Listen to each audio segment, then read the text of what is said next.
Uh, it's my pleasure to welcome you to One Nation, Under God, Divisible. This is the latest in a series of programs that together form the Democracy Conversations Project, a new initiative to explore civic life and democracy in New Jersey by convening discussions among community members. For this series, NJCH has partnered with 8 of New Jersey's excellent community colleges, each of which will discuss a topic of importance to all New Jerseyans as we think about civic life here in the Garden State and beyond. We are eager to explore not only our present circumstances, but how the past has led us to where we are today, and how we together will create the communities we wish to see in the future. The Democracy Conversations Project is a part of the Why It Matters Civic and Electoral Participation Initiative, administered by the Federation of State Humanities Councils and funded by the Andrew W. Mellon Foundation and the New Jersey Council for the Humanities, a state partner of the National Endowment for the Humanities. I would also like to thank the New Jersey Council of County Colleges for their support of this program. This program is closed captioned, so if you do not currently see the closed captioning and wish to, please enable it on your Zoom using the closed captioning option at the bottom of your screen. If you wish to ask a question or make a comment during the program, please use Zoom's chat feature. I will be moderating the chat, as will our moderator, Kelly Jackson, throughout the program. NJCH is live tweeting this event, so we also encourage you to follow us on Twitter and use the hashtag DemocracyNJCH to participate in the conversation that takes place there. NJCH is thrilled to partner with Camden County College today on this program, and I'm very pleased to introduce to you Camden County College's own Jack Pezda, who is our organizer of tonight's event, to get us started on our program. Jack, if you want to take it away. Well, thank you, Carin. I'm the director of the Center at Camden County College, the public programming component of the institution. Tonight's program, as Carin mentioned, has as its primary title, One Nation, Under God, Divisible. But there's also a subtitle, Putting the We Back in We the People. And I think that's a very important subtitle. We're going to have 2 speakers tonight. And the first will, in fact, deal with the historical context of our own era. And in addition, she'll draw upon historical lessons which will help us to better understand and to perhaps solve our contemporary problems. The second part of the program will deal with practical approaches to engaging people whose views are diametrically opposed to our own, something that may help all of us make Thanksgiving dinners a bit more pleasant. And with that, I would like to introduce the moderator for tonight's program, my colleague, Kelly Jackson, who is a mathematics professor, but is also our annual Constitution Day speaker. Kelly? Hello and good evening, everyone. So before we get started on our program, it's my pleasure to introduce to you the president of Camden County College, who would like to welcome you and say a few words. So President Borden. Thank you, Kelly. As you can imagine, Camden County College is very proud to support the Democracy Conversation Project, as well as other New Jersey Council for Humanities programming, and as a longtime partner in that programming. I'd also like to thank Dr. Kelly Jackson for serving as the moderator this evening. I've watched her in action before. I'm sure she's going to do a great job. This is an important discussion around finding common ground, particularly in such a polarized and divided society that we find ourselves in today. I would also remind everybody that this conversation will continue on April 28th at noon with the In the Weeds presentation by no other than our very own Dr. Jack Pezda. And he will be participating in that event that touches on real life applications of what's being discussed tonight. I can tell you I've been involved in many programs of this ilk with Kelly and with Jack, and I think you folks are certainly in for a treat, and I'm looking forward to it myself. Thank you, Kelly. So, we the people of the United States, in order to form a more perfect union, establish justice, ensure domestic tranquility, provide for the common defense, promote the general welfare, and secure the blessings of liberty to ourselves and our posterity. Do ordain and establish this Constitution for the United States of America. People of a certain age want to sing that like Schoolhouse Rock style, but when we hear the preamble and we see the words in there, we the people, perfect union, justice, domestic tranquility, these are things that were aspirations to our founders. And right now, it may not feel like we're realizing those aspirations. So we have two speakers with us tonight who are going to talk a little bit about these topics. And I'm going to introduce them in turn as they take their first turn to speak. So first up, we're going to hear from Shaylyn Romney Garrett, who is a writer and change maker. She co-authored a book with Robert Putnam that is called, get it on the screen there, The Upswing, How Americans Came Together a Century Ago and How We Can Do It Again. And I'm going to give you a little spoiler alert. The I and the we are going to play a lot into our conversation tonight. Shaylyn also co-authored American Grace, How Religion Divides and Unites Us. And she's a returned Peace Corps volunteer and a founding contributor to Weave the Social Fabric Project. So Shaylyn is joining us, and Shaylyn, I guess we could say America is facing a multifaceted crisis with political polarization, income inequality, loneliness, social fragmentation, cultural self-centeredness, all at all-time highs. You've recently co-authored this book, The Upswing, and it looks at kind of trends in these phenomena over time. So what can you tell us about how we got here? I'd love to answer that, Kelly. And first, I just want to say thank you so much for having me. I've had the pleasure of speaking with multiple humanities councils across the United States, and I love the work that you do. And of course, community colleges are so important to the fabric of our local communities. So thank you for having me here. You're doing amazing work. To answer your question, it's true. I think that America is in a mess. And in fact, one of the reviewers of our book noted that there has been an entire genre of books in the last 10 years that are trying to answer this question. How did we get here? How did we get into this mess? And mostly those books focus on sort of a downward slide that America has been in for the last half century. And often those books will focus on one facet of American society, whether that's increasing political polarization over this past half century, or whether that's deepening income inequality, or whether that is, an increasingly frayed social fabric. We are more disconnected and more lonely, or whether that's a cultural slide into self-centeredness and narcissism. And the Upswing actually attempts to address not just one of those phenomena, but all of them, asking the question, is there a bigger phenomenon at play here that is potentially driving all of this sort of downward slide? So that's one question that we look at in the book. But the other question is, what happened before this downturn that we're in the midst of? What happened before this supposed fall from grace that we're in the midst of? And so the book really zooms out and looks at the entire 20th century, really the last 120 years, and asks the question, how did we get here, from that bigger, broader historical perspective? And what's so fascinating is America has been in a mess very similar to the one that we are in today. We've been here once before. And I'm not just saying this from the perspective of sort of the historical narrative. It's actually measurable in hard data, scores and scores of data sets combined to paint a picture of an America during the Gilded Age that looks eerily similar to America today. So the Gilded Age, that refers to a time in American history roughly at the turn of the 20th century. We're talking about the late 1880s, 1890s. This was the time of the robber barons, on the heels of the Industrial Revolution. And oftentimes we recall that period as a time of deep inequality, economic inequality.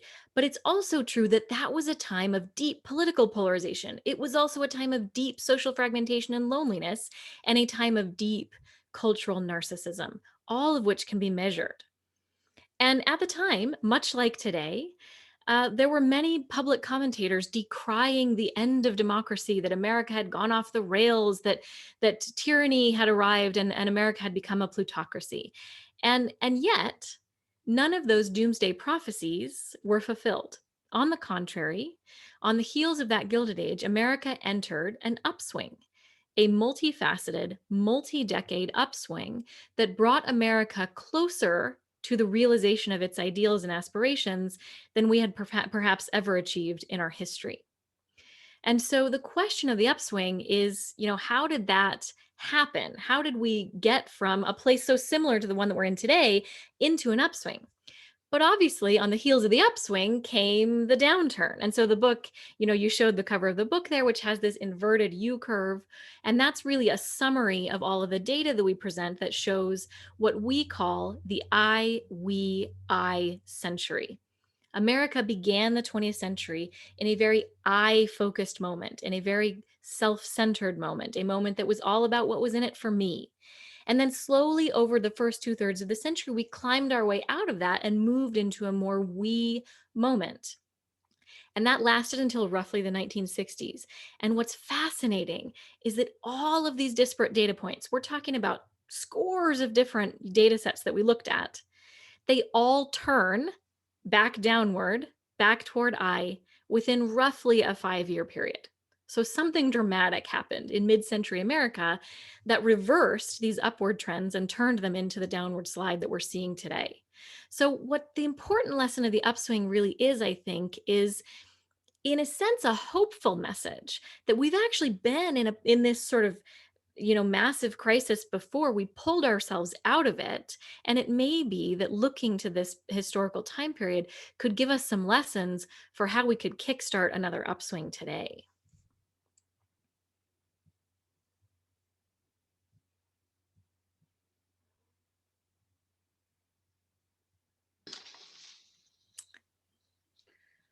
Our second speaker that we're going to hear from today, Dr. John Froonjian, John is the executive director of the William J. Hughes Center for Public Policy at Stockton University. He established the Stockton Polling Institute at the Hughes Center in September 2012 and managed the Survey Center through 2020.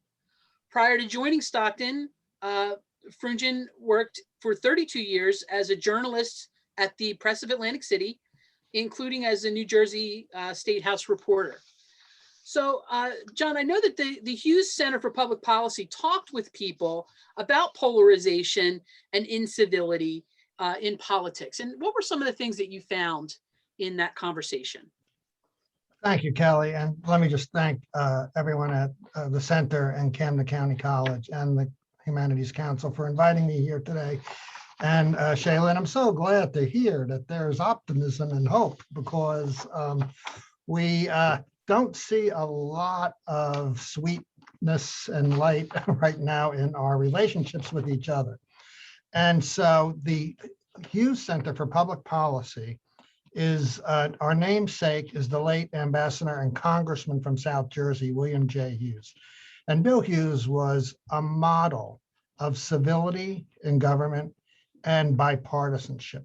And he worked across the aisle often, never had a bad word to say about anyone. And so the Hughes Center thought a project on civility was very appropriate.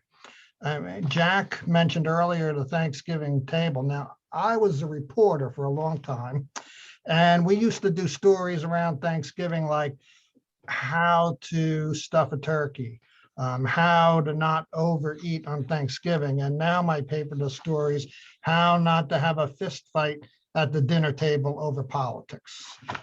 It's that bad. So, and we have done polls at the Hughes Center that have reflected the trends across the country. And people are just on polar opposites of almost every issue. And it's moved from politics to policy.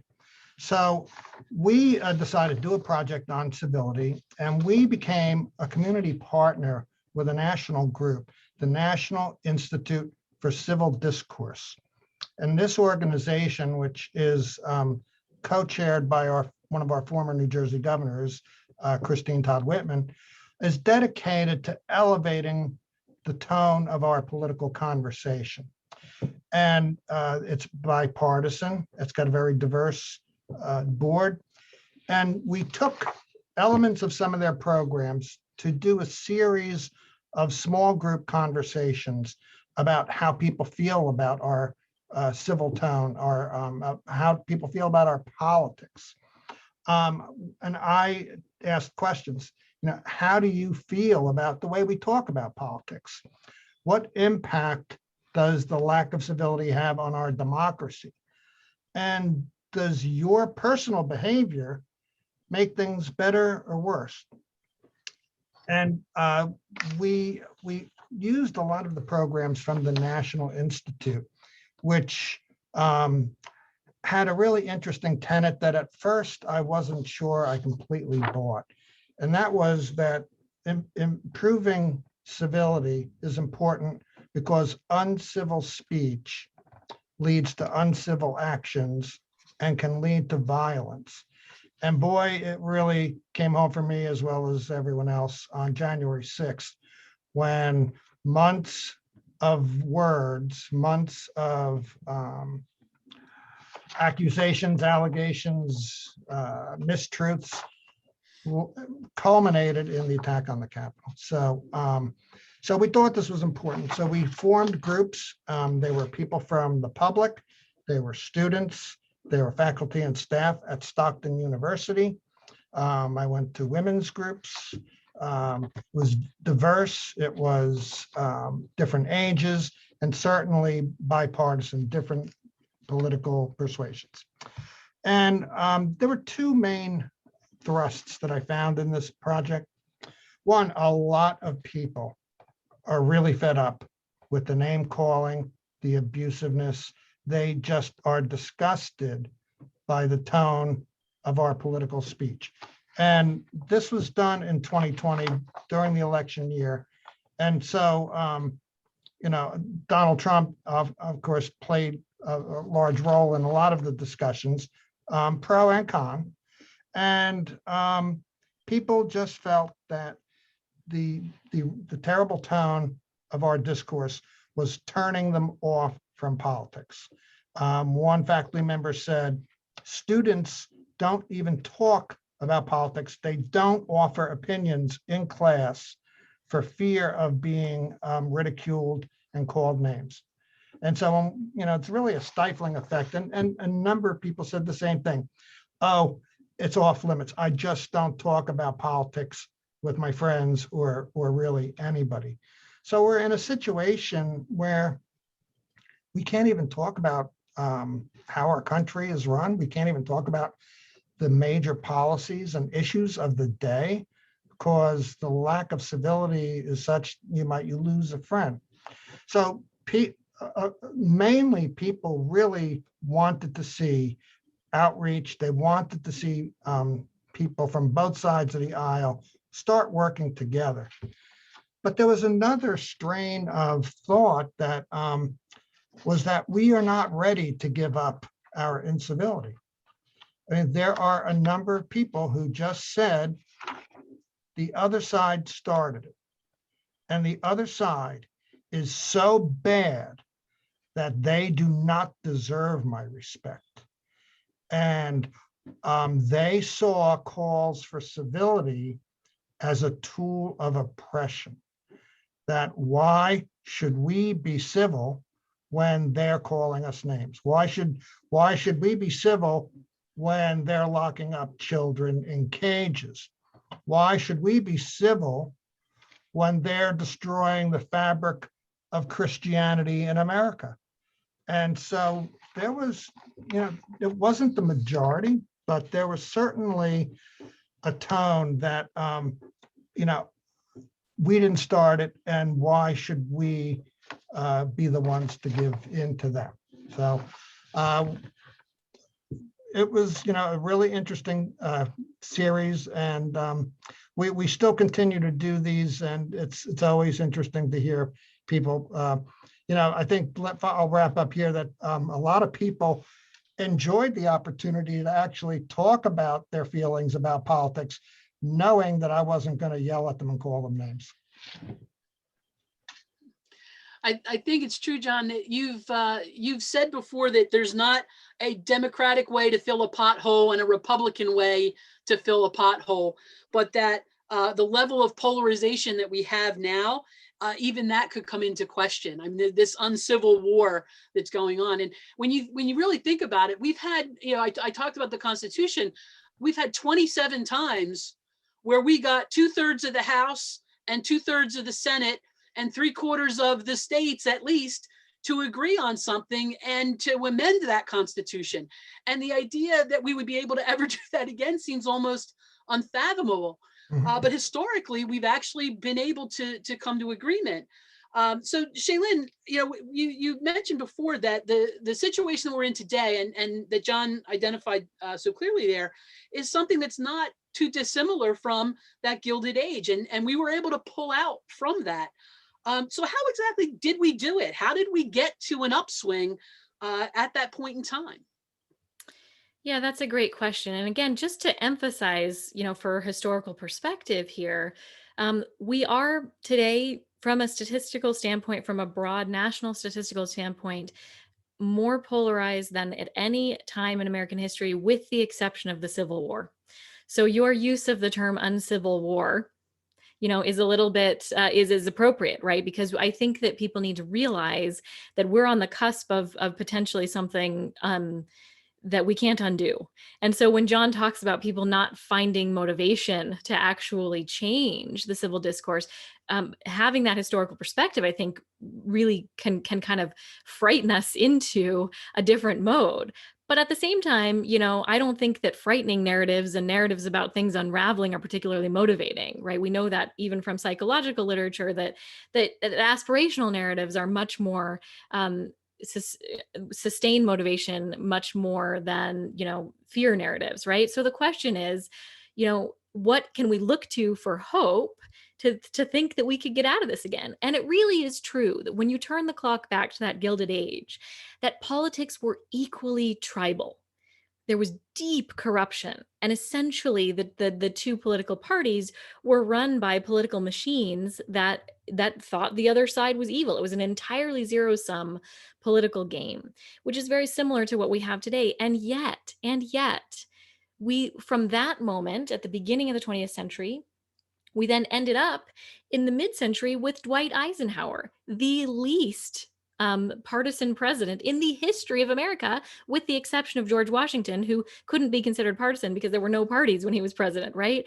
I mean, it's interesting to remember that Dwight Eisenhower was almost nominated by both political parties. They were fighting over who was going to get him as a candidate. That was how depolarized the situation was, not 60 to 70 years from the Gilded Age, right? So how did we make that turn? I think that was your important question.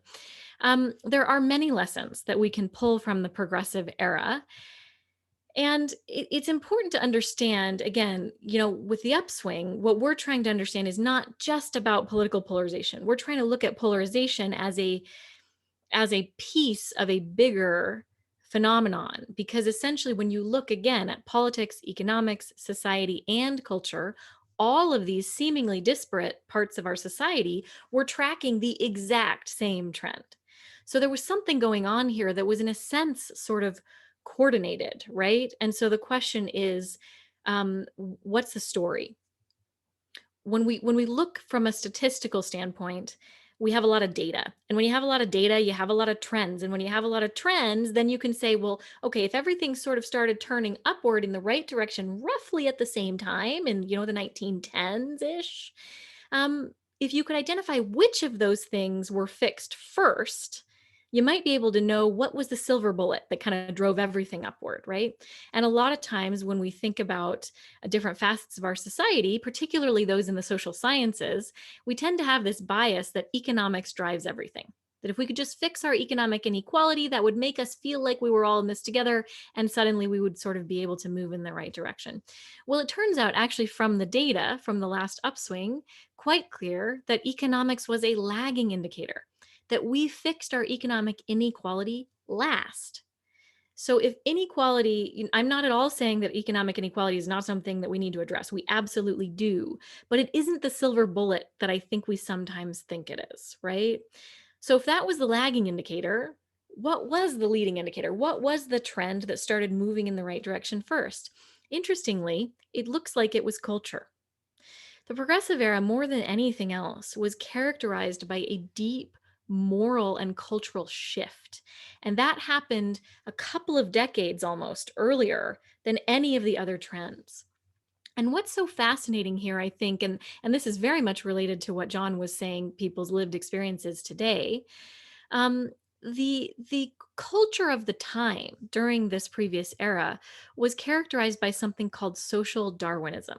So at the time, again, in the 1880s, 1890s, Darwin's theory of the survival of the fittest was this new idea to describe the natural world as one giant competition, essentially. And so there were some social thinkers that came on the scene and said, well, if that's how the natural world works, maybe that's how we should organize society, right?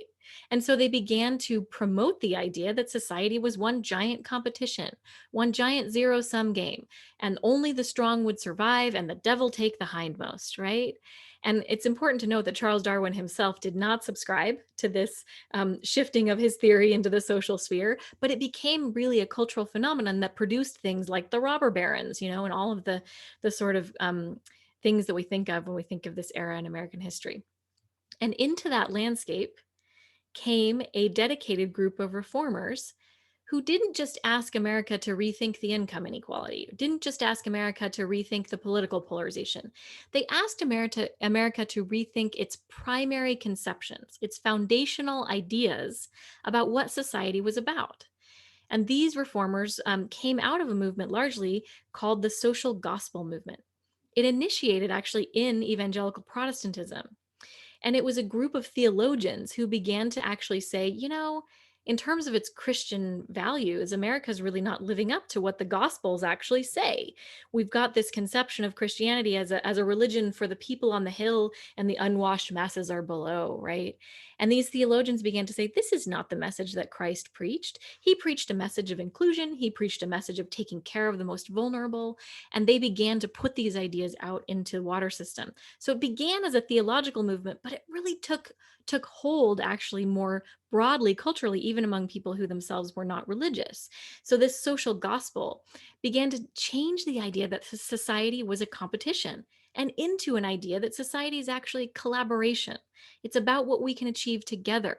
It's about, taking care of the most vulnerable. It's about the power of what we can accomplish as a we. And this was really the first thing that began to shift, that then began to help people rethink how we organize our politics, how we organize our economics, how we organize our society, that actually seems to have driven that multifaceted upswing. So, when we think about problems like polarization, I think that what we want to be looking for is a moral narrative about how it just isn't right to think of society as a giant competition. And that, in what John is describing in terms of his respondents to these surveys and things, that's exactly how they see it. Why should I, if I begin being civil, then I lose ground. But that idea is premised on an underlying assumption that society is a competition, that it's a zero-sum game governed by scarcity, and any ground that I give up is going to be something lost for me. And so I think what we really need to look for is social innovators, cultural innovators that can think of interesting ways to help us get past those assumptions that America is a competition. So there's a ton more that I could say about that, but that's just one lesson from the progressive era that I think is relevant to this discussion. Kelly, if I may just comment on what Shaylyn just said, because there is so much relevance, to that experience, to what we're seeing today. There's all this disagreement over policy, which they're far apart. But it really isn't so much about policy, because policy can be negotiated, right? How much should the stimulus bill be? That's a number that can be negotiated. But I think what's driving so much of our disagreement, polarization, is really cultural. It's an issue of, it's not that I disagree with you. It's that you're not like me. I have a certain morality and you don't.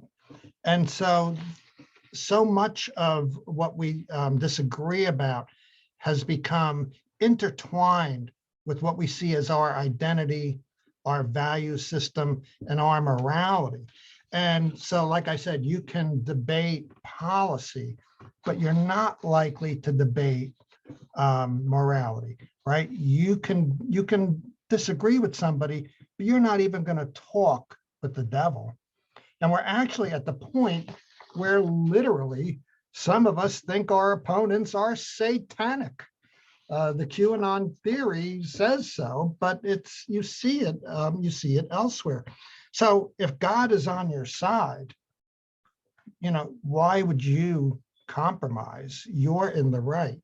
And so I think we have to get to that point where, so we're not looking at policy. Like one side, the Republican Party used to be for small government, strong foreign policy, free trade. And what are they about now? It's cultural, owning the libs, right? Championing moral issues. So I just, what you said was so relevant. I just had to comment on that. I really agree with it. And actually, John, I was coming to you next because, you have to question whether our two parties are even speaking the same language. I mean, are they even agreeing on the terms of the debate? Is there a patch of common ground that we can start with, on a personal level and move from? Have you seen any indications in the data that you've collected that there is room to move to a we?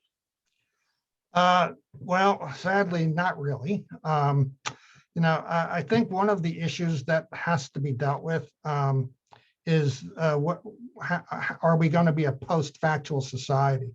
I mean, a quote often attributed to Senator Daniel Patrick Moynihan, is that you're entitled to your own opinion, but you're not entitled to your own facts. And we have a situation today where some people do believe they're entitled to their own facts. And I teach college journalism, and student reporters often have a lot of trouble distinguishing between fact and opinion. And so I say, facts can be proven. Opinions can only be argued. Well, we have situations now where some people just don't feel that facts need to be proven, that opinions are the equivalent of facts. And so you can have facts and investigations and data that show there were no voting machines that changed votes. But I've heard this from people. Well, it's my opinion that those machines changed votes. And that is, in their mind, that's the equal of any data that you could throw at them. So I think we need to look at how do we get past this, where you asked the question, are they speaking the same language? No. They're, forget about being on the same page. They're not even in the same book. And we have to find that common area where we can at least agree on the facts before we can start negotiating or compromising or moving forward. So, I think we've talked around specifics so far. So I'm actually going to touch the third rail and get a little bit specific. Shaylyn, I'm going to come back to you. You've said the data is showing that the first 2/3 of the 20th century are years of increasing solidarity and the we and so forth. But how does that square with Jim Crow? How does that, there were race issues going on throughout that entire time when we're saying we're on this upswing and it's we. How do you square that issue of race with these findings that you have? Sure. I mean, that's absolutely, especially today, in the wake of a historic moment that we all witnessed yesterday, when we finally had accountability for a white police officer murdering a Black man, right? So this is incredibly, and yet in the wake of that, there was yet another police-involved shooting, right? That happened within the 24-hour period after that. And so we can't talk about we in the American context without talking about race.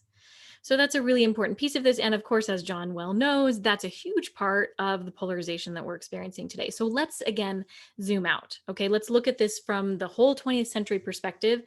And again, when I'm talking to you, I'm talking to you about trends over time. Trends are defined as things that changed over a period of time. So it's a question of when did they change, what direction did they move in, and how fast were they moving in what direction, right? That's what we mean when we talk about trends. So what are the trends when it comes to racial equality and inclusion in America over this period? If things were getting better and better on all these four, metrics that I've shared with you, what did it look like when we just turn the lens on race? So I want to just preface my comments by saying that I'm going to be speaking about racial equality in terms of Black-white equality. And the reason for that is not because, the stories of other peoples of color are not important, but rather because, again, if we're looking at trends over time, we have to look at data sets that span the full period that we're looking at. And we do not have data sets that break other peoples of color out for that consistently in any way over that period. So we do have that data, however, for Black versus white Americans. So that's the only reason that I'm speaking in these terms, because that's the only conclusions that we can draw from a statistical perspective. So a lot of times I think people bring this idea of sort of this popular narrative of racial history in the 20th century would look something like a hockey stick. So again, if we're talking about, the I curves are looking like a rainbow, right? Like things got better and better, and then they got worse and worse. That's what it looks like for economics, for politics, for culture, and for society. Well, I think a lot of times we assume that for race, it was a flat line for 2/3 of the century where nothing got better, nothing changed. And then all of a sudden we had this lightning bolt revolution in the 50s and 60s where everything changed for Black Americans. I think particularly white Americans have this view. And it's not that it's not grounded in reality. It very much is, particularly when you look at measures of exclusion versus inclusion, right? So that would be things like the longstanding lack of political representation for Black Americans. That would be things like the prevalence of white supremacy in the culture generally, as well as in media representation. When you look at the long delayed entry of Black Americans into professional schools and jobs, when you look at residential segregation, those things, what you see is exclusion that is often violently enforced for 2/3 of the century that did not change until we saw civil rights legislation in place. The story is not the same, however, when it comes to material equality. So what do I mean when I say material equality? So again, the hockey stick measures are things that we would call inclusion, right? But the shape is quite different when you look at things that measure equality. So that would be things like health outcomes. So infant mortality or life expectancy. That would be things like college enrollment and graduation rates. That would be things like income distribution and wealth distribution, home ownership, as well as things like voter participation and voter registration. When you look at those data, what we actually see is a quite, I think for white Americans, and not necessarily for Black Americans, a surprising amount of gains in the we period. So Black Americans, the fastest progress that they made toward equality with white Americans was before 1970. And what's actually fascinating is that 1970 period, right when you would think, oh, these things were moving in the right direction, and then we had the civil rights legislation, they should have just accelerated. On the contrary, they flatlined. And many of those individual measures reversed. And by that, I mean, for example, if you look at home ownership for Black Americans as compared to white Americans is lower today than it was when the Fair Housing Act passed in 1968. The graduation rate for Black Americans as opposed to white Americans is lower today than it was in the 1970s. I mean, those are really breathtaking realities that I think white Americans don't usually grasp, right? They sort of think, okay, well, the civil rights movement happened and then we sort of took care of that. And like, what's the problem, right? When in fact, there was this gross stagnation in material progress for Black Americans. And why did that happen? Well, there's a number of different answers for that, but the biggest one is white backlash to the civil rights movement. So in that peak of American we sentiment. We had finally achieved this fragile national consensus in which we widened the we and dismantled, legal forms of segregation. And largely speaking, Americans and even white Americans were very much in favor of the civil rights legislation. But immediately following that, when the Johnson administration began to get aggressive about integration and about affirmative action and other ways of redressing these longstanding exclusions, white Americans began to say, not in my backyard. And politicians began to pick up on that public opinion very quickly. Johnson himself is a perfect example. He began to back off of the project when it started to seem that white Americans weren't as enthusiastic about it as he thought, right? And so a lot of the polarization that we're seeing today in terms of the political parties has its roots in that 1960s and 70s era, when politicians began to realize that they could capitalize, literally capitalize on these divisions between white and Black Americans. And so that became sort of a form of political currency, right?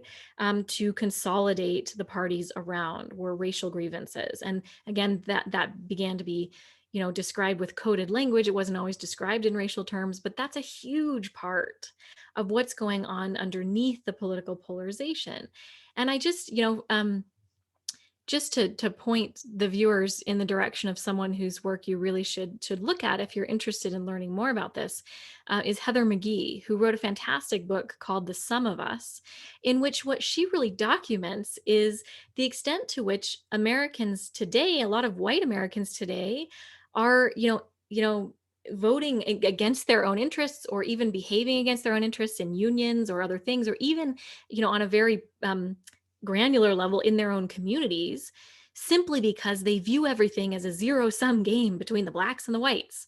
The way that she puts it in her TED Talk is, people believe, and these are in the words of white Americans and that she has interviewed, they believe that if there's gains for Black Americans, those are losses for white Americans. Like, how did we ever get to that point where we're so steeped in a culture of competition that we've completely lost the idea that what's good for one of us is good for all of us?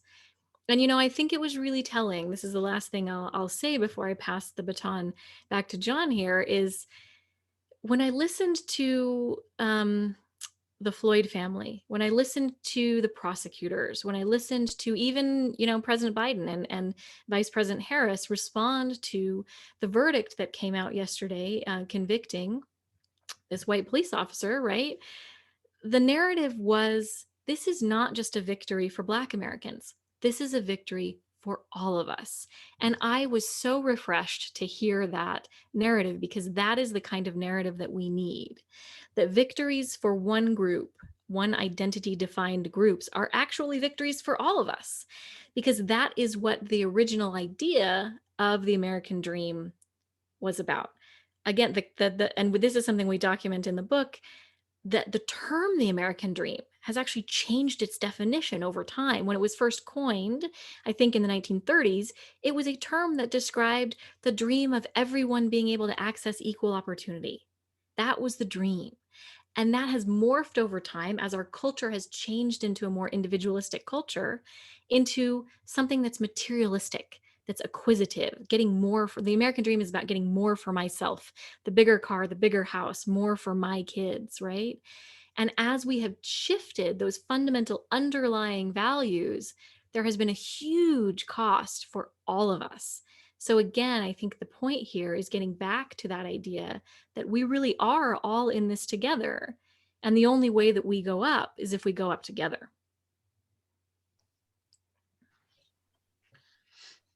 So I'm going to ask the next question kind of to both of you, John. First, coming from the chat, question has to do with politicians and the fact that, do you see them as driving or exploiting cultural divides that we see, or responding to them? The chicken or egg argument here. Are the politicians responding to a divide that exists, or are they driving the divide? So John first. Yes. They are both. Just one quick comment on the racial differences. Race is certainly a primary factor in our political divisions. If you look at voter registration and voting trends, Black voters are like 90%, 85% Democratic and not Republican. And so the Republicans don't see much political, much to lose by using dog whistles, by trying to divide us. And we've seen 4 years in which we had a president who had no qualms about dividing us racially. So certainly some of the politicians see political gain in keeping us divided because they believe their base is enough to keep them elected. And if you're from a very safe district, then that's absolutely true. You don't need to worry about being reelected.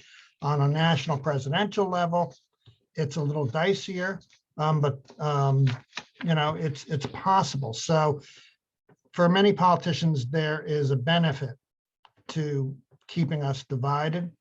But they're also, I think, reacting to cultural trends. And Shaylyn talked about how much culture plays a role in this. And I can't speak about historical trends, but I'm going to just quickly look at 2 cultural trends that are happening now that I think are fueling a lot of our polarization. And one, I think, is economic. Right? We've gone through a period where we had the Great Recession. We came out of that, but even when the recession ended, a lot of lower income and working class people didn't really get that far ahead. Income inequality is real. Stagnated wages are real. And so we have a prolonged period where a lot of people were not really getting ahead while the rich got richer. And then we have the pandemic hitting, which devastates the economy of, again, the working class mainly, right? The investor class did pretty well the last year. And so when you have these prolonged conditions where, people just not getting ahead and it's just not fair, those are ripe for finding scapegoats and finding people to blame. And I think racial and ethnic minorities have been blamed for keeping us economically, some of us economically down. I mean, even in the pandemic, we have to have a scapegoat. And so, we see Asian Americans being attacked because the coronavirus started in China. So I think that drives a lot of the polarization. This thought of the other has to be scapegoated. The other, I think, is the demographic trends that are inexorably leading to non-Hispanic whites becoming a minority of the country's population within 2 or 3 decades. And I think these forces combine to create a sense of cultural loss, right? They're losing their economic status. They're losing their cultural status, right? Hollywood makes fun of them. People don't go to church anymore. They see different races on TV. They hear different languages in the shopping center, and they just feel culturally they're losing a lot. And so they're trying to maintain what used to be. And it goes back to the identity thing. It's really hard when you feel your identity and your values are under siege to kind of find common ground. I think it has to be looked at and addressed that way. Did I answer your question? I'm sorry. Yeah. So to Shaylyn, I kind of asked this question to John earlier about, what's the scrap of common ground? When we moved from the I, the we, the I, and now presumably we want to get back to that we again, do you perceive the scrap of common ground we can build from here perhaps similar to the Gilded Age? Are you able to find what's going on now that we could move from to get into the next upswing? Yeah, I mean, I would say I'm going to focus on a couple things here. One, I think, is moral outrage can itself become a scrap of moral ground, of common ground. What's fascinating is that the Gilded Age transition from the Gilded Age to the Progressive Era was characterized by radical transparency, namely led by the muckrakers. You might have heard that term, right? The Jacob Riis's, How the Other Half Lives. They were photographers and journalists who went to the Lower East Side of Manhattan, who went to the South Side of Chicago, and who went to the meatpacking districts and laid bare what was really happening in this dark underbelly of the supposed, era of prosperity that America was in. That's actually where the term Gilded Age comes from. Gilded means something that's, got a nice golden covering on the top, but underneath it is rotten, right? And so that term that Mark Twain coined describes exactly this phenomenon that the muckrakers were trying to air.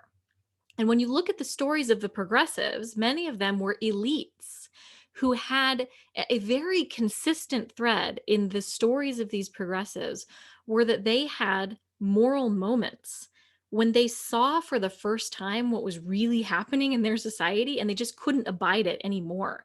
I mean, we're talking about Jane Addams, we're talking about Frances Perkins, we're talking about Ida B. Wells, who was a Black American, a business owner in the South, a fellow business owner in her community was lynched because of a situation that happened outside their store. And suddenly Ida B. Wells has this moral moment where she says, oh my gosh, like I've got to tell the story to all of the country of what is happening with lynchings. And she almost single-handedly, sets in motion a movement that reduced the incidence of lynchings in America by almost 90% by the year 1920. And so that radical transparency of shining a light on the parts of the ugly parts of society that haven't been aired was a huge part of the progressive era. And I think it's a huge part of what we're seeing today. We're seeing it with the Me Too movement. Again, so much of the commentary around the George Floyd verdict is that we would not have gotten that verdict if it had not been for the cell phone cameras. And so we are entering another moment of radical transparency, a new level of transparency that we've not had before, where I think all Americans are beginning to see what life is like for Black Americans to a certain extent for the first time, which is sort of shocking, right? That we haven't been tuned into this as much. But I think that that's a huge part of it. And so again, to answer your question, moral outrage can itself become common ground. And when we see the movement for Black lives, this is one of the first movements that has been not just Black Americans out in the streets, but Black Americans and white Americans. Why? Because of the moral outrage. So that's one thing. The other thing that I think can provide common ground is getting hyper local in thinking about solutions. I think that the data really shows this clearly, that Americans have sort of forgotten about the local and focus all of their attention on the national, whether that's media, whether that's politics. And so everything at the national level appears a lot more polarized than it might actually be if you were talking to your neighbor, right? And so again, harking back to the progressive era for lessons here, the reformers of the progressive era recognized the power of what they called associations. That's kind of an antiquated term for what we would call today connection or relationship or community, right? And so these were people who were living in a time that was equally socially disjointed, equally socially isolated, equally lonely. And so what they did was they focused on solving that loneliness issue. And how did they do it? They invented new ways of bringing people together. The generation before the progressives had lived on farms and in small towns and had worked in small businesses and in communities where everybody knew each other. But then after the Industrial Revolution, they suddenly were living in big, isolated, commerce-driven, bustling cities where people were just at a loss for how to connect. So you have the Rotary clubs coming on the scene, which is founded by a man named Paul Harris, he was just lonely. And so he wanted to come bring executives together so that they could form friendships. But then over time, they realized that there was power in those associations to actually change and affect social problems locally. So they began doing service projects, and then their mission statement morphed into service over self, right? And so I think that the biggest and easiest way to actually overcome polarization is by getting people, neighbors, not just people, but neighbors, into a room together, recognizing that they actually all want the same thing for their community, and getting them to work together to bring it about. Not just getting them to call upon national politicians to bring it about, but to actually roll up their own sleeves, work together to create the community that they want locally. That, I think, is by far the easiest, most direct way to overcome polarization, is to remind us of our shared humanity, to remind us that we actually do all want the same thing, to remind us that in a democracy, we have the power to bring about the change that we want to see, and that that power is amplified when we do it together, right? And so I think some of the most encouraging movements out there that are doing this kinds of thing are the National Conversation Movement, which is represented by great organizations like Braver Angels on the East Coast and Living Room Conversations on the West Coast, which are working to actually just bring people in localities into the same space, who, as John pointed out, previous to those meetings, thought that the person on the other side was morally reprehensible. And then they walk out of those facilitated conversations having a completely different view and realizing that actually we have more common ground than we have been told to believe. And so I think there is a lot of hope here. There are a lot of sparks for change. And again, moral outrage and local action, shared humanity, shared local goals, I think, are two great ways to get at this. And they were fundamental to the last upswing. Yeah, when we think about connections, if you say to the group connections, what comes to mind, I think, is, oh, Facebook, I'm connected. Oh, Twitter, I'm connected. And people can be really brave in the comment sections of those, right, those social media, and hide in the anonymity. And we do see some people who will say the quiet part out loud.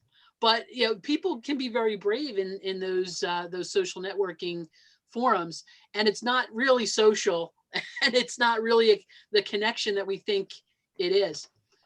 So, John, I want to come back to you for some last words, and then really open it up to some questions from the audience. Sure, and I could not agree with Shaylyn more about the emphasis on the local level.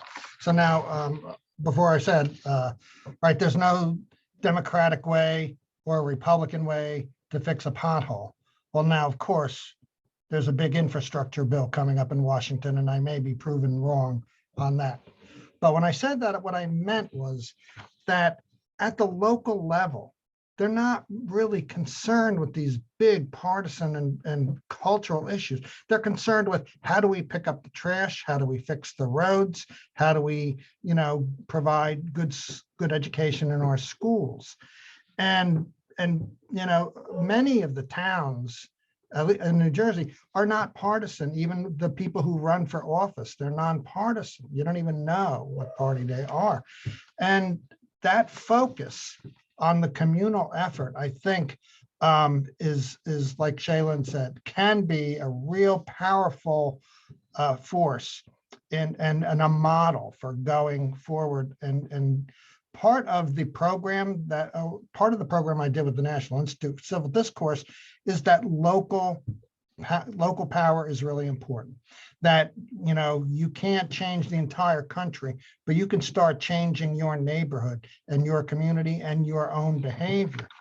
And so what if we start concentrating on the problems we have to solve instead of the problems that are invented?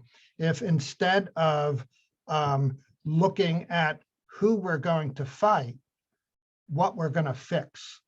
And I think if our leaders at the local level and at the national level can shift the conversation away from who can we blame to, let's work on the problem, right? We need new roads.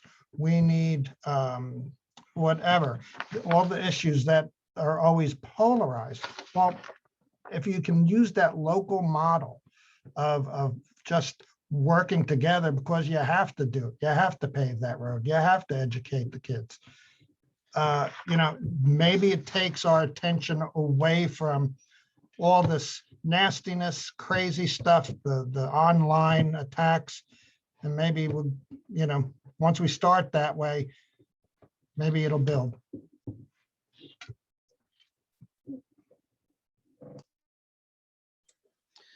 So If I could, I would just add, not maybe it'll build. I mean, we have historical precedent that shows that when you start at the local level, it can turn into a multifaceted upswing. So again, that's the message of my book, is not just, well, maybe this will work, let's hope so. And I know that John is saying that, because all of us are cautiously optimistic at this point. And I totally understand that sentiment. But again, the historical record shows quite clearly, we did it once before, we can do it again.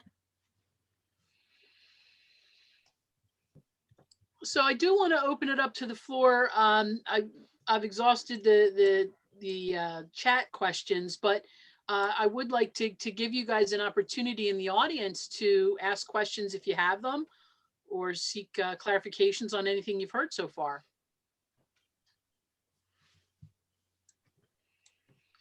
I think Carin said that it would be okay if you wanted to unmute yourself to ask a question rather than typing in.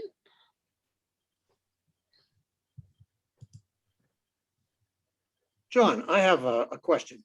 Do you have any practical suggestions for us as to how to approach people who have diametrically opposite views towards us, whether it's at the Thanksgiving dinner table or in other settings? Right. Okay. So a lot of what we need to do, I think, at the personal level is understand that nobody thinks in their own mind that they're a bad person. Right? Nobody thinks they're the Satan. Nobody thinks they're the one causing the problems. And we all come from our own perspective. I mean, I love this quote attributed to the late comedian George Carlin, right? Anybody who drives slower than me is an idiot. And anyone who drives faster than me is a maniac. We all see the world from our perspective, and understanding that is the first step toward trying to have a conversation with people you don't agree with. And so the same National Institute I've been talking about had a program called Golden Rule 2020 last year. And it was, the Golden Rule, do unto others as you would have done to yourself. And they applied that to political conversations. And so a lot of the idea is, when you are talking with somebody you don't agree with, resist the urge to cut them off. Certainly don't question their legitimacy. Don't question their values. It's probably hard for a lot of people when you're talking to somebody you just completely disagree with. When I did my sessions, my small group sessions, I asked people, have you ever had a conversation with somebody and called them an idiot? No. And I said, well, how about when you were done talking and you walked away? And then they all said, well, yeah. So we have to get past that thought that we are always right and that everyone who doesn't agree with us is somehow deficient. Understanding that they don't see themselves as bad, that they probably come from an honest, position. They probably came to their views just as honestly as you did. And being able to hear them and talk about them without resorting to the kind of stuff we see on social media is really the beginning of trying to find common ground. And you talk to somebody long enough, you're going to find common ground, right? I might not agree, although this is not true, I'm making this up. I might not agree the way President Borden runs a county college, but we talk long enough and I'm saying, oh, you are from Audubon too. Hey, that's where I'm from. And we suddenly have something in common. And it's not easy, but it goes to the idea that it begins with you personally trying to stem this tide. I had a question in the chat here. What role, if any, did World War I and II play in the upswing? So in broadening the we was, an us against them mentality something that helped along the way there? Shaylyn, what do you have to say about that? Yeah, so that's a really common question that we get in relation to the upswing, because I think we have, again, this commonly held view of the history of the 20th century, which is that it was the crisis that brought us together. It was the either you could call it the crisis of World War I, or maybe it was the crisis of the Great Depression, or the crisis of World War II. Everybody kind of has their different starting point, but the narrative is all the same, right? That we were all disparate and we didn't, we weren't working together, but then because of the crisis, we all came together. That's a very, very common narrative about the 20th century, right? That actually turns out not to be true across the board. And the reason that I can say that is because, again, we're talking about trend lines, right? So we were in a very polarized, disconnected, economically unequal, culturally self-centered place in the late 1800s. But before any of those crises came onto the scene, all of those trends began moving in the right direction. In fact, we're talking about the progressive era as being the thing that really drove this upswing. The progressive era is widely considered by historians to have been ended by World War I, right? And so the movement that set this all in motion was over and done with by the time we got to World War I. And so it's really interesting. You do see some accelerating effect in the trends from World War II. So a trend that was already going upward goes upward a little faster in the wake of having fought the Great War, and in the wake of, the classic Hollywood trope of like the multi-ethnic foxholes, of World War II. That did have an effect, right? But it isn't the cause. These things turned upward on their own. And in order to illustrate, really why, I'm going to pick up on a thread from what John just said, which is that there's a real tendency or a real temptation to look at history and believe that we are ruled by it. Whether that is technological change, whether that's world wars, whether that's economic crises, and to think that these are the things that drive trends in our society. And the progressives, their real genius was that they completely repudiated that mentality. And this was illustrated best by a book that was written in 1914 by a very young progressive named Walter Lippmann. He wrote a book called Drift and Mastery. And in that book, he describes these two worldviews. One is that we can just drift along as victims of history, or the other, which is that we can grab the reins and master the future. And the progressives really believed in mastery. They believed that the individual, as a citizen in a democracy, had the power to make change, and that only we control our fate, right? And so I think particularly for the youngest generations, and they cannot be blamed for this, right? They have inherited an America that has been on a downward slide by nearly every single measure for half a century before they were born. They've inherited a pretty yucky mess. And so it's very understandable to see cynicism. But I think what we learned from the progressive era is the only thing that turns this around is actually reclaiming our own agency as actors who can make change. And that might begin as something as small as, I have to change first in an uncivil conversation. I might get some egg on my face if that's, but I'm going to have to be the change that I want to see. I know, I hate to be cliche here, but like that literally is what we're talking about at the end of the day. We always want problems to be fixed on this level, because what that does is it lets us off the hook, right? If it's just about policy and politicians and the media and all these things that they are doing out there, then we don't have responsibility. We're just victims in the story, right? But I think that what the progressives really embraced was the idea that they were not victims, they were actors who had the power to change. And that is, in the end, what changed history last time. John, I have a follow-up to your discussion about being local. And the question is, how do you break through to local areas that are relatively politically homogeneous? I think we can bring in technology. We can bring in the media and the new technology here that lets us share the experience of others. I mean, if it's homogeneous, you're not going to be able to just have those kind of conversations, but you can organize group discussions centered around policing, for example, and what is it like to be stopped while driving while black. And there are great videos, films to discuss. I mean, someone has to start it. Somebody has to take the initiative and bring it to people. I mean, and that's where the local initiative begins, and on the personal level. But I think it really does work. You really can make a difference. Even one-on-one conversations that are sometimes really unpleasant because people disagree. When I was a newspaper reporter, believe it or not, sometimes I wrote things people didn't like, and wrote things about people who were powerful, and they called me up and were extremely angry and yelled and screamed and cursed at me. And I always listened and I asked questions. I didn't yell back.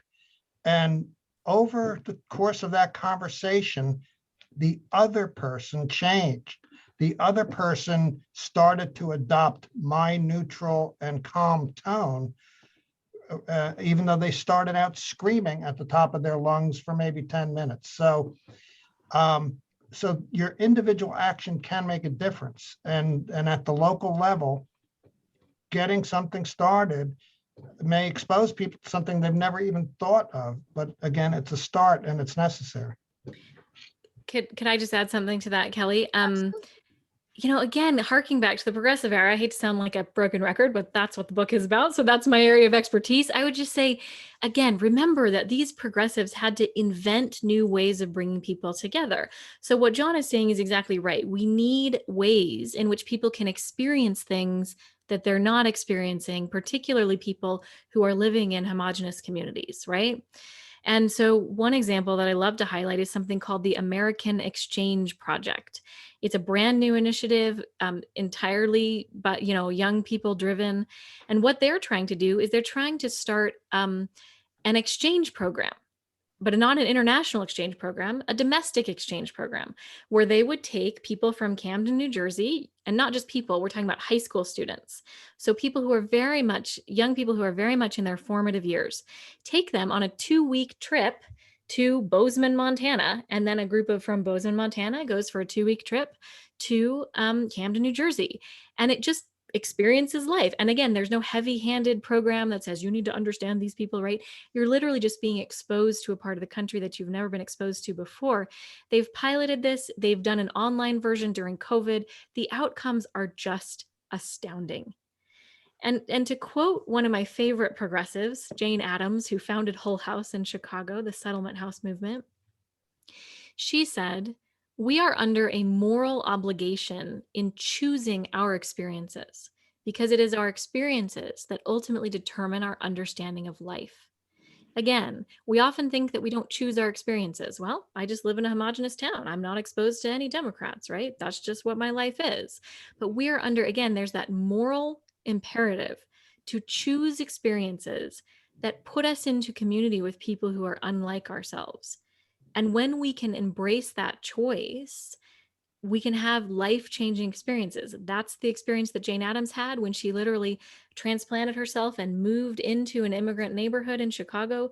It completely changed her view of immigrants. It changed her view of the working class. And she became one of the most powerful advocates for change on behalf of those people.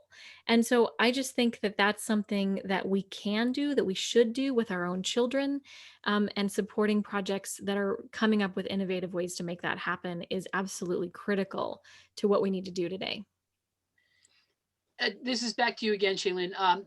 You just mentioned very specific example of a person and their impact. We did have a question in the chat about asking, can you give an example of a Gilded Age theologian who contributed to the leading edge of social change that you were speaking of earlier, and kind of prompted Walter Rauschenbusch? Walter Rauschenbusch was a great one. Washington Gladden is another one. And these were, many of them were Christian socialists, interestingly. Um, uh, so they were really articulating a new theology for Christianity, right?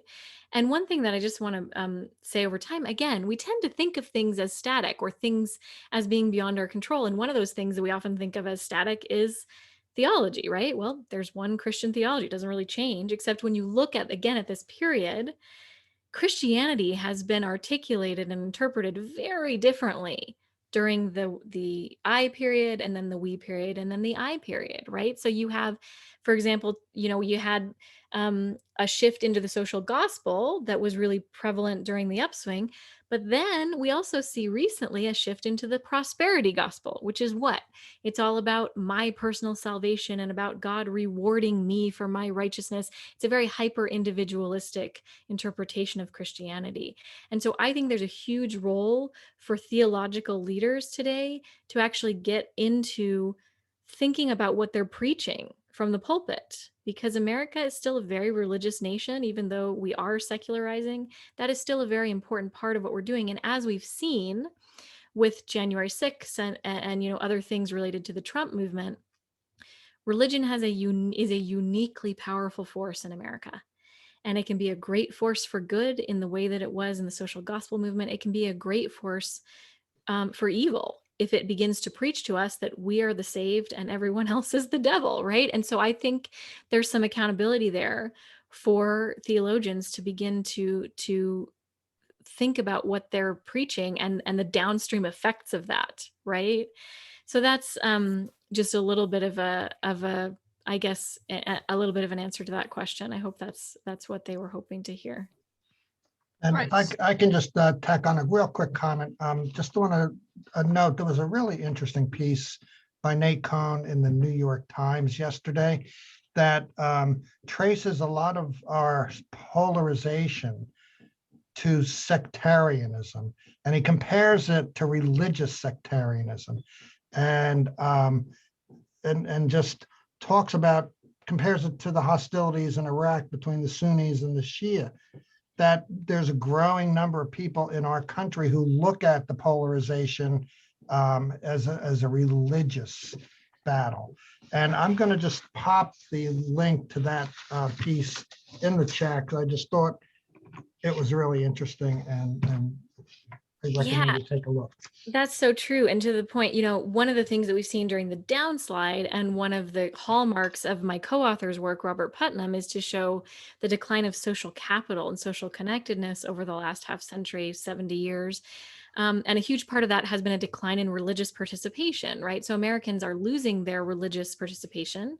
And so they're looking for ways to actually replace that ritual and that sense of identity. And in many ways, we've religified our politics to be a way of replacing that missing form of community that we've stripped out of our lives. So again, here's a really interesting place for social innovation. Look at the work of someone like Eric Liu, who runs Citizen University in Seattle.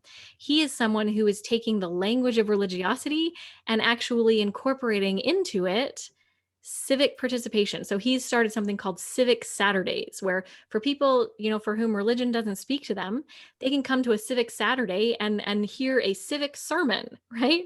Where the whole sermon is just about democracy and about our shared values as a country, and giving people kind of that Sunday morning experience, but doing it in a way that's secular.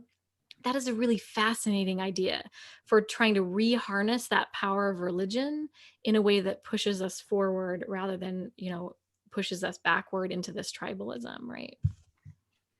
I think that fills a real void, because at least here in New Jersey, we used to teach civics in the schools, and some years ago we stopped. And now I talk to students at Stockton, and they don't even know how our system of government works. And so I just mentioned that there is a small group of political science and political people who are attempting to work to bring civics education back into the schools, including at the higher ed level. It's just getting started, but you wonder how much these conspiracy theories could take root if people knew how their government actually works, right? If you knew what the role of the vice president was in the Electoral College and state legislatures, all in terms of certifying votes, you couldn't come up with these, at least it wouldn't be as credible to so many people if they knew how the system actually works, but we really don't. John, that's actually one of my primary interests. I think it's not just a matter of getting civics back into the schools, but the quality of what we do. Traditionally, I've served on a school board and I've had contact with many high schools in the area, that civics is taught, to the extent that it is at all, with a a bill becomes a law approach. Mhm. This kind of mechanical process of how a bill, which is fine.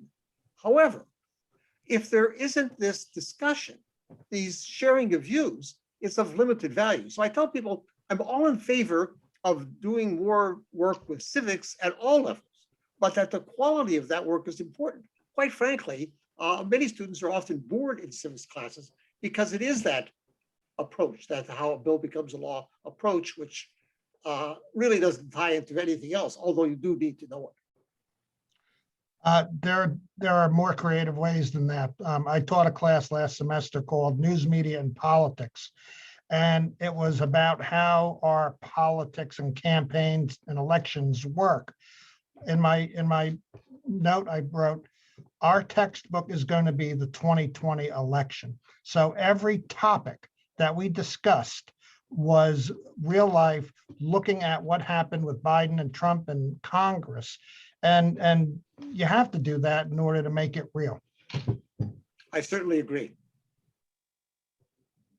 So as a professor, my general approach to teaching is tell them what you're going to tell them, and then tell them what you told them.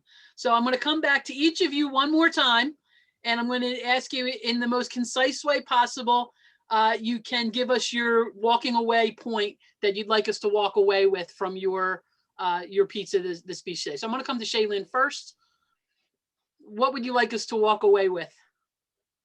Yeah, I think two main points. One is, and I've said, I feel like a broken record, but I'm going to say it again. This is the worst of times, for sure, that we're living through today, but it is not unique in our history. We have been in a situation from hard statistical measures identical to the one that we are living through today. And we turned it around. So if we did it once before, we can do it again. And the key to the progressives who did it last time was not giving into the cynicism of believing that it was just forces beyond their control, that polarization had gotten so out of control that there was no hope, right?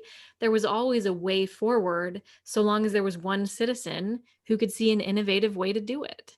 And I think that we just need to be reminded of that in no uncertain terms, that we as citizens have the power to create change, even in the face of this dizzying crisis that we find ourselves in nationally. I think there was a lot of hope that COVID was going to be that crisis moment that really brought us all together and helped us overcome our differences. We've seen vividly what I was saying before, which is that crisis alone doesn't do it. What does it is our own response to crisis, and only we have the power to choose how we're going to respond. And so our agency is everything in this situation. We can do this again. There is hope. There is light to be found if we will choose it and if we will lean into it. And it's going to take a critical mass of us to do it. But also bear in mind, there's a lot of debate amongst historians about when the Gilded Age ended and when the progressive era began, because there's no like stark historical dividing line when all of a sudden everything changed. For a long time, the forces of sort of darkness and light were competing for which was going to win, right? We would see phenomena that were pushing us down and then phenomena that were pushing us forward until we finally got our feet under us and got the thing moving in the right direction. That's what it's going to feel like for a while longer, likely, but that doesn't mean that we should give up the fight. This is a long fight. And I guess I would just leave you with the words of Teddy Roosevelt, which he said this, the fundamental rule of our national life, the rule which underlies all others, is that on the whole and in the long run, we shall go up or down together. leaning into the power of we is the only thing that's going to save us. We've got to do it even when it seems like it's against all odds. Thank you much. And John, few last words. That was a great summary from Shaylyn. I'll just quickly say, my takeaway, we are extremely polarized beyond, I think, what most people even realize, that it's so deep and that there are strong cultural forces at work. And I think if we recognize that, we can marshal cultural forces, especially at the local level, to combat it. And that don't think that you as an individual can't do anything about it. That's where it actually all begins. So I say thank you to John and thank you to Shaylyn. We really appreciate what you brought to us tonight, and very, very interesting conversation. I'm going to toss back to Carin. She has a few last words to share with you as well. Yeah, thank you so much, Kelly. And thank you to everybody who's been here with us tonight. I want to thank everyone in the audience. I've seen great questions pop up throughout the program, and they're continuing to come in. So hold on for just a minute, because I'm going to tell you when we can revisit some of those. We'll have an additional program next week where we can return to some of these great questions. But we really want to thank you for being here and being with us. Thank you to Shaylyn. Thank you to John. Thank you to Kelly. This has been really enlightening.